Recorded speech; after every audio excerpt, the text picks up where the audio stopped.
Here's something really interesting that popped up on the 9 to 5 radar this week. Pebble, the iconic but long dead smartwatch brand, is making a comeback of sorts. Google has very recently made the Pebble OS source code publicly available, and the OG Pebble founder, Eric Migicovsky, has announced he's creating a new Pebble-like smartwatch more than a decade after the original device was released way back in April 2012, and over 8 years after their very last release, the Pebble 2, shipped to customers. As an old school tech enthusiast, this is truly exciting news, and real quick, I want to give you a rundown on everything you need to know. And of course, if you appreciate Android coverage like this, which I hope you are, consider subscribing to the 9 to 5 Google YouTube channel because we are covering everything Google and Android, and we don't want you to miss out. First things first, I am a huge fan of the Pebble Smartwatch, and unfortunately, I'm old enough to say I remember when they first came out. So much so, in fact, that I made some embarrassingly bad videos on it maybe 10 years ago. Check it out if you want to see a younger, more foolish Jordan talk about tech. My point is, I was there at the height of its popularity, and man, Pebble smartwatches were awesome and everywhere back in the day. The original Pebble smartwatch started as a small Kickstarter campaign, raising over $10 million,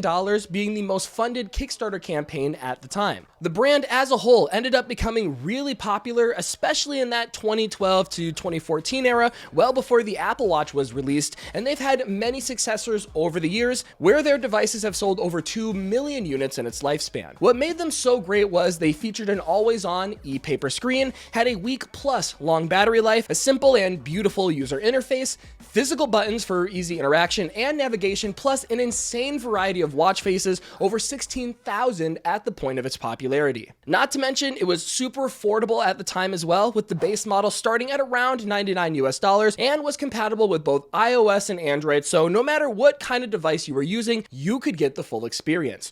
All of these factors came together to make Pebble that one-of-a-kind device that still hasn't been replicated fully to this day. So that's a quick backstory, but the reason I'm talking about it today is because Pebble is officially returning to the smartwatch market, to the surprise of very many, I'd say. For context, Pebble was acquired by Fitbit in 2016, where they canceled any upcoming devices Pebble had planned, and from there, Fitbit just didn't utilize Pebble OS. I'm thinking they just wanted to poach the talent and expertise. Maybe they felt it was better to consolidate all their resources into Fitbit projects instead, and because of that, Pebble just kind of faded into the background, keeping their existing smartwatches up to date and supported until 2017. Then, as we all know, Google purchased Fitbit in 2021, and of course is now the new owner of Pebble OS and the Pebble brand. As of January 27th, Google has announced they're making Pebble OS open source, which does allow for the possibility of new hardware. I will say, I'm not sure why Google is releasing this now, considering they've had ownership for over 4 years at this point. Part of me wants to think there's an angle here, but all we know, according to Google's blog post, is that they are, quote, hoping this release will assist the dedicated community and volunteers from the Rebel project to carry forward support for Pebble smartwatches that users still love,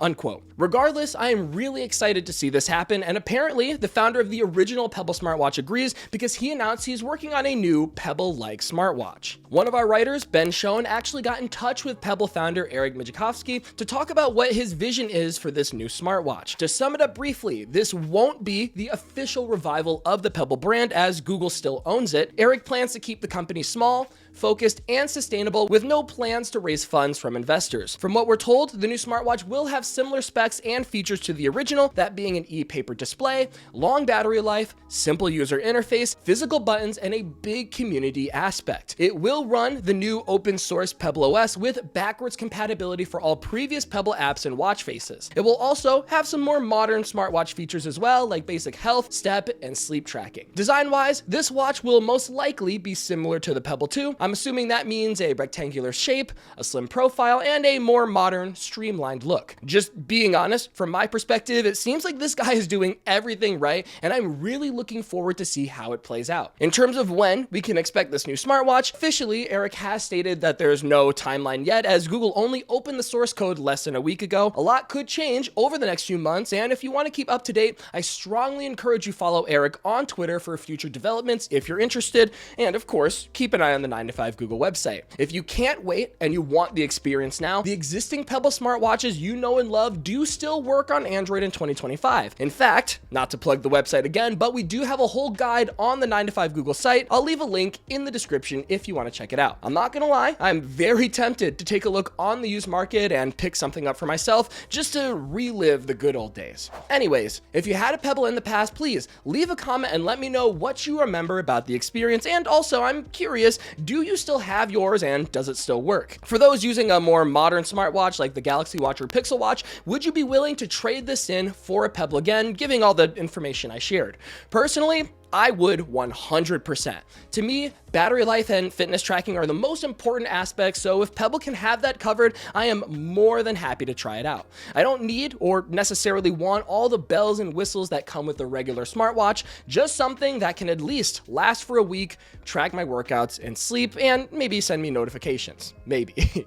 Either way, leave a comment and let me know your thoughts. In the meantime, I'm getting out of here. Before I do, huge shout out to our channel members on screen right now. Simply put, we greatly appreciate you guys as Damien and I work super hard to make the best Android content on the platform. Until next time, this has been Jordan Floyd with 9to5 Google. Thank you so much for watching, and I'll see you in the next one.